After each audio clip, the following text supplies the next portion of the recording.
All right, boys. I live in two worlds at the same time, right? I'm doing like my company does a lot. Like service is a big part of what takes my brain space. It does. It takes a lot of brain power for me on my service side. But construction takes more. It's the bulk of my company, right? And I keep getting bigger and bigger jobs, and my system works. My system, like the way I do these big jobs, it works out. Like it is, as we've gone up to, several $100,000 jobs, $300,000 jobs, the system still works.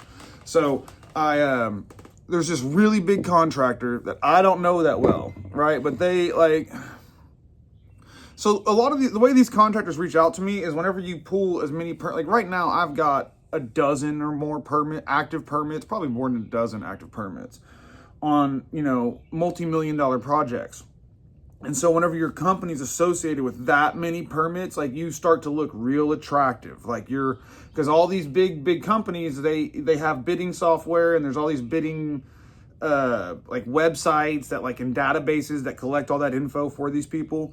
I don't know how they do it. I don't go looking at that shit, but that's what I assume how they find me, because like I see on the little profiles that are created. I don't even create the profiles for my company on these websites and shit. Some like the websites do it themselves, and it just says how much. So anyway, this company's been after me hard, and like they've sent me a lot of emails, and they've said, like I've told y'all before, they said they basically they need as many vendors as they can get. They like to shoehorn me into this project. It's a big project. It's like $1 million project, and I was talking to Randall about it, and I was like, dude, I just don't know. I was like, we can do it. Like, we have the capabilities, we have the resources.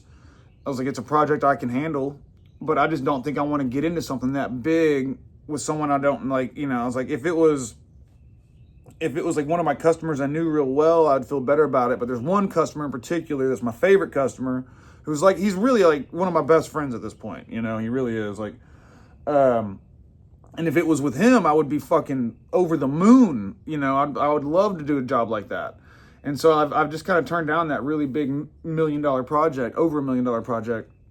And then literally yesterday, probably like 3 hours after I got done talking to Randall, saying like, nah, I'm just going to pass on that, even though they're serious.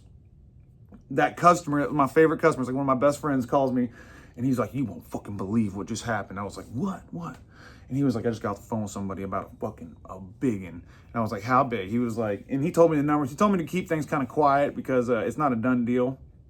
But he told me his number on it, and I was like, fuck, I don't even know what my number would be. He was like, it's over $1 million, buddy. He's like, that's over $1 million in plumbing. And I was like, oh.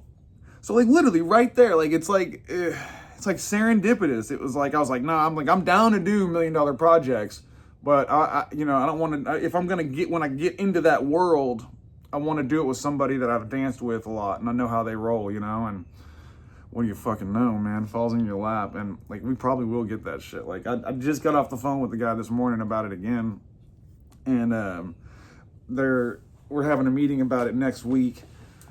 I think we're gonna get it, dudes, and that's gonna be interesting. That's gonna be a nice feather in the cap, $1 million project. I think you guys would have to call me Mr. Brasshouse after that. So.